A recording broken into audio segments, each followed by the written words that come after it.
اعوذ باللہ من الشیطان الرجیم بسم اللہ الرحمن الرحیم رب اشرح لی صدری ویسر لی امری واحلل عقدۃ من لسانی یفقہوا قولی ربی یسر ولا تعسر وتمم بالخیر اللہم فقہنا فی الدین ربی زدنی علما۔ سورۃ البقرہ آیت 190 لفظی ترجمہ۔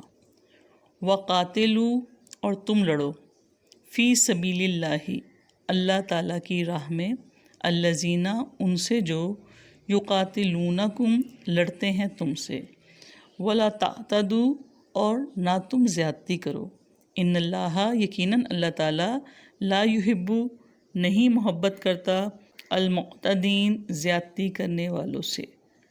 با محاورہ ترجمہ ہے، اور اللہ تعالیٰ کی راہ میں ان سے لڑو جو تم سے لڑتے ہیں، اور زیادتی نہ کرو، یقیناً اللہ تعالیٰ زیادتی کرنے والوں سے محبت نہیں کرتا۔ جب تک مسلمان مکے میں رہے اور مخالفین کے ظلم و ستم برداشت کرتے رہے تو اللہ تعالیٰ کی طرف سے صرف اور صرف صبر کرنے کی ہدایات ہی آتی رہی۔ مدینہ آ کر جب مسلمانوں کی ایک چھوٹی سی ریاست قائم ہو گئی تو مسلمانوں کو لڑائی کی اجازت مل گئی، اور اس سلسلے میں پہلی آیت جو نازل ہوئی وہ سورہ حج کی آیت تھی، جس میں اللہ رب العزت فرماتے ہیں کہ جن لوگوں سے لڑائی کی جاتی رہی اب انہیں بھی لڑنے کی اجازت دی جاتی ہے، کیونکہ ان پر ظلم ہوتا رہا اور اللہ ان کی مدد پر پوری قدرت رکھنے والا ہے۔ اور اس طرح پھر باقاعدہ مسلمانوں کو لڑائی کی اجازت مل گئی۔ اس آیت میں بھی اللہ تعالیٰ فرماتے ہیں وَقَاتِلُوا فِي سَبِيلِ اللَّهِ، لڑو ان لوگوں سے جو تم سے لڑتے ہیں اللہ کی راہ میں۔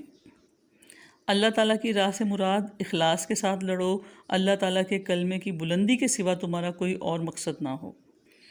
اور کن لوگوں سے لڑو؟ الذین یقاتلونکم، ان سے جو تم سے لڑتے ہیں۔ یہاں اللہ تعالیٰ نے ان لوگوں سے جہاد کرنے کا حکم دیا ہے جو مسلمانوں سے جنگ کرتے ہیں، اور ان میں بوڑھے، بچے، عورتیں، بے عقل لوگ شامل نہیں ہیں۔ اس سے مراد صرف ذمہ دار لڑنے کی اہلیت رکھنے والے کافر مرد ہیں، اور یہ تاکیدی حکم اس لیے کہ صرف انہی سے جنگ کرو جو تم سے جنگ کریں، کیونکہ جنگ سے تمہاری کوئی مالی غرض وابستہ نہیں، یعنی کسی قسم کا کوئی مادی فائدہ تمہیں نہیں چاہیے، اور اس آیت سے مدافعانہ جنگ کی اجازت مل رہی ہے۔ اور ساتھ میں یہ بھی فرما دیا وَلَا تَعْتَدُوا، اور نہ تم زیادتی کرو۔ اللہ تعالیٰ جنگ کے آداب سکھا رہے ہیں، یعنی نہ تو ان لوگوں سے جنگ کرو جو دین حق کی راہ میں کوئی مزاحمت نہیں کرتے، اور نہ لڑائی میں جاہلی طریقے استعمال کرو، یعنی عورتوں، بوڑھوں، بچوں، زخمیوں پر دست درازی نہ کرو، دشمن کی لاش کا مسئلہ نہ کرو، یعنی کہ ان کے اعضاء نہ کاٹو، اسی طرح جانوروں کو بھی قتل نہ کرو، اور خواہ مخواہ بغیر کسی وجہ کے کھیتوں اور مویشیوں کو برباد نہ کرو۔ اور اس کی احادیث میں بھی کافی ممانعت آئی ہے، یعنی قوت وہاں استعمال کرو جہاں ضرورت ہو، اور اتنی ہی کرو جتنی ضرورت ہے۔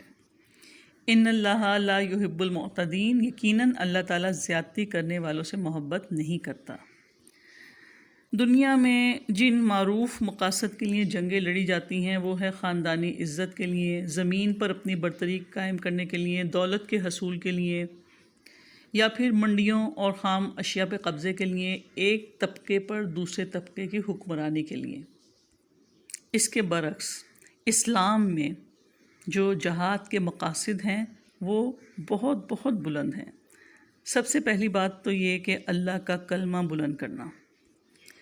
حضرت ابو موسیٰ اشعری رضی اللہ تعالیٰ عنہ سے روایت ہے کہ ایک دیہاتی آدمی رسول اللہ صلی اللہ علیہ وسلم کے پاس آیا اور عرض کیا کہ یا رسول اللہ صلی اللہ علیہ وسلم، آدمی مال لوٹنے کے لیے لڑتا ہے، اور آدمی نام کے لیے لڑتا ہے، اور آدمی اپنا مرتبہ دکھانے کو لڑتا ہے، تو اللہ تعالیٰ کی راہ میں لڑنا کون سا ہے؟ رسول اللہ صلی اللہ علیہ وسلم نے فرمایا کہ جو اس لیے لڑے کہ اللہ تعالیٰ کا کلمہ بلند ہو، وہ اللہ تعالیٰ کی راہ میں لڑتا ہے۔ تو ایسے تمام ائمہ کفر جو اپنے قائدانہ مقام کی وجہ سے اسلام کے خلاف اٹھنے والی تحریک کی قیادت کر رہے ہوں، ان سے جہاد کرنا چاہیے۔ جس طرح سورہ توبہ کی آیت نمبر 12 میں اللہ تعالیٰ فرماتے ہیں اور اگر اپنے عہد کے بعد وہ قسمیں توڑ دیں اور تمہارے دین میں طعن کریں تو کفر کے پیشواؤں سے جنگ کرو، بلا شبہ ان لوگوں کے لیے کوئی قسمیں نہیں ہیں تاکہ وہ باز آ جائیں۔ اور اسی طرح جو اللہ تعالیٰ اور یوم آخرت پر ایمان نہیں لاتے، اللہ تعالیٰ کے سوا کسی اور کی بندگی کرتے ہیں، جو اللہ تعالیٰ اور اس کے رسول کے حرام کردہ کو حرام نہیں ٹھہراتے اور سچے دین کو نہیں اپناتے، اللہ تعالیٰ کے قانون کو چھوڑ کر کسی اور کے قانون پر چلتے ہیں۔ تو اس آیت میں اللہ تعالیٰ نے مسلمانوں کو جن لوگوں کے ساتھ جنگ کی تاکید کی، یہ وہ لوگ تھے جن لوگوں نے محض دینی نظریات کی وجہ سے مسلمانوں پر تشدد کیا اور جن لوگوں نے مسلمانوں کو ان کے گھروں سے نکالا۔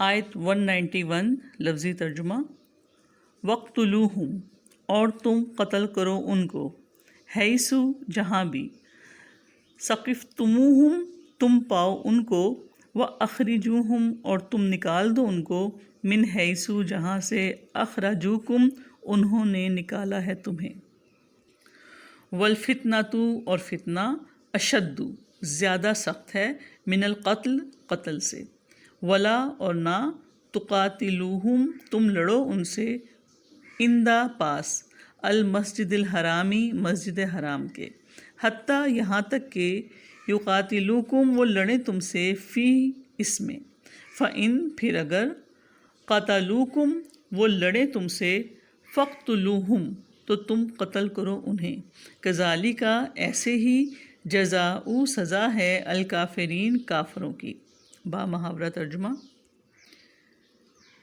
اور انہیں قتل کرو جہاں بھی تم ان کو پاؤ، اور انہیں بھی نکال دو جہاں سے انہوں نے تمہیں نکالا، اور فتنہ قتل سے بھی زیادہ سخت ہے، اور تم مسجد حرام کے پاس ان سے نہ لڑو یہاں تک کہ وہ اس میں تم سے لڑیں، پھر اگر وہ تم سے لڑیں تو تم انہیں قتل کرو، کافروں کی ایسی ہی سزا ہے۔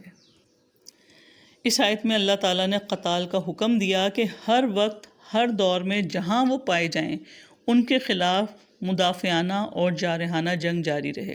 اللہ تعالیٰ نے حکم دیا ہے کہ جب تمہارے اور ان کے درمیان جنگ ہے تو انہیں جہاں بھی پاؤ قتل کرو، اور یہ کفار کے خلاف ہر وقت اور دائمی جہاد ہے یہاں تک کہ وہ کفر چھوڑ کر اسلام قبول کر لیں۔